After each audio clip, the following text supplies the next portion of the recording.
এইবার আলু চাষ করেছে যারা, মাথায় হাত দিয়েছে তারা।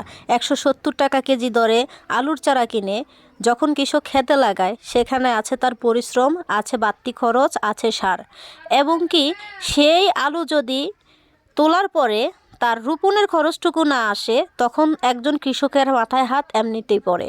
বাংলাদেশ থেকে সিন্ডিকেট যদি না দূর করা হয়, তাহলে দেশের মানুষ কখনোই ভালো থাকতে পারবে না।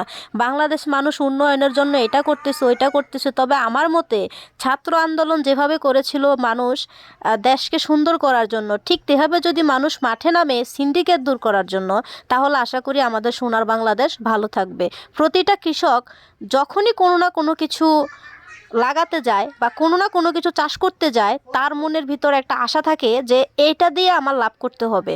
আর যখন তার লাভ না আসে, যখন তার রোপণের খরচটুকু না আসে, যেই পরিমাণ সে খরচ করেছিল গাছ লাগানোর জন্য, সেই পরিমাণ খরচ না এসে যদি তার বরং উল্টো লস হয়, তখন তার চোখের পানি অঝরে ঝরে। কারণ একটা কৃষকের ইনকাম দিয়ে একটা কৃষকের পরিবার চলে, তার সন্তানরা লেখাপড়া করে। কিন্তু সময় বুঝে যখন সিন্ডিকেটটা দাম বাড়িয়ে দেয়, তখন আমাদের মতো সাধারণ মানুষের পকেটগুলো খালি হয়ে যায়।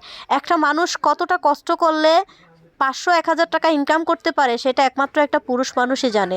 যখন আলুর কেজি 150 টাকা 200 টাকা হয়ে গিয়েছিল, তখন মানুষ কতটা হতাশার ভিতরে পড়েছে সেটা একজন মানুষই জানে।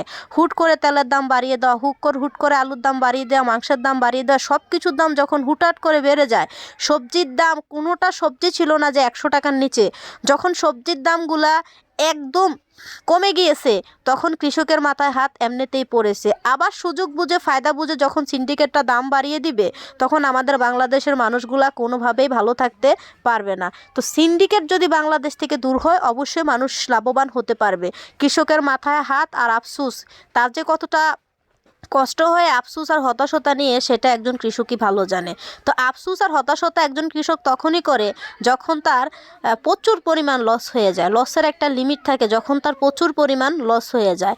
শুধু আলু চাষ নয়, বেগুন চাষ, কপি চাষ, মূলা চাষ, যে কোনো কিছুই হোক না কেন।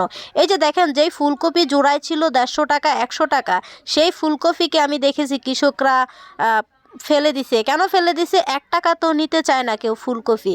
এখন কৃষক যখন চাষ করে, তখন দাম কেন কমে যায়? আর যখন কৃষক চেষ্টা করে লাভের আশায়, তখন কেন তার লাভ হয় না? সব কিছু ফায়দা লুটে নিচ্ছে সিন্ডিকেটরা। সিন্ডিকেট আমাদের বাংলাদেশ থেকে কবে দূর হবে, সেটা একমাত্র আল্লাহই ভালো জানে। যেদিন সিন্ডিকেট বাংলাদেশ থেকে দূর হবে, সেদিনই আমাদের বাংলাদেশ সোনার বাংলাদেশ হবে। এর আগে কখনোই কোনো মানুষ কোনো কিছু করতে পারবে না। কারণ একটা মানুষের ইনকামের 100-র ভিতরে 80% চলে যায় বাজার খরচের ভিতরে, তারপর ওষুধ বাবদ থেকে শুরু করে বাকি